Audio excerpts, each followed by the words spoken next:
இந்த இடத்துல விழுந்தா அவங்க மேலே எல்லாம் ஃபைன் போடுங்க. ஏன்னா இது முழு நேரம் இது பார்க்குறதா உங்கள் வேலை. நாங்கள் என்ன ஒன்றுக்கும் வந்து இப்போ 1 லட்ச ரூபா கொடுத்து ஆஃபீஸர் பண்ணுமா உங்களுக்கு இருக்கு? கட்டிய போகிற புள்ள போகிற நீங்கள் ஒன்று நீங்கள் வர வேணாம். நான் ஒன்று அங்கே வந்து இதுக்கு வரல, பரிகாரத்துக்கு வரல. நீங்கள் போட்ட இந்த குப்பையை எடுக்கிறக்காக வந்திருக்கோம்.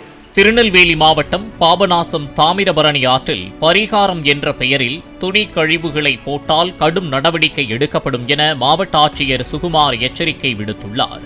அங்கு ஆய்வு மேற்கொண்ட அவர் ஆற்றின் கரையோரத்தில் உள்ள மண்டபங்களின் உரிமையாளர்கள் தங்கள் மண்டபங்களில் தங்குவோரை அறிவுறுத்த வேண்டும் என்றும் கடிந்து கொண்டார். இந்த இடத்துல விழுந்தா அவங்க மேலே எல்லாம் ஃபைன் போடுங்க. ஏன்னா இது முழு நேரம் இது பார்க்குறதா உங்கள் வேலை. நாங்கள் என்ன ஒன்றுக்கும் வந்து இப்போ 1 லட்ச ரூபா கொடுத்து ஆஃபீஸர் பண்ணுமா உங்களுக்கு இருக்கு? கட்டிய போகிற புள்ள போகிற நீங்கள் ஒன்று நீங்கள் வர வேணாம். நான் ஒன்று அங்கே வந்து இதுக்கு வரல, பரிகாரத்துக்கு வரல. நீங்கள் போட்ட இந்த குப்பையை எடுக்கிறக்காக வந்திருக்கோம். பிளே ஸ்டோர் மற்றும் ஆப் ஸ்டோரில் இருந்து பாலிமர் செயலியை QR கோடு மூலம் பதிவிறக்கம் செய்யுங்கள். செய்திகளை உடனுக்குடன் பெறுங்கள்.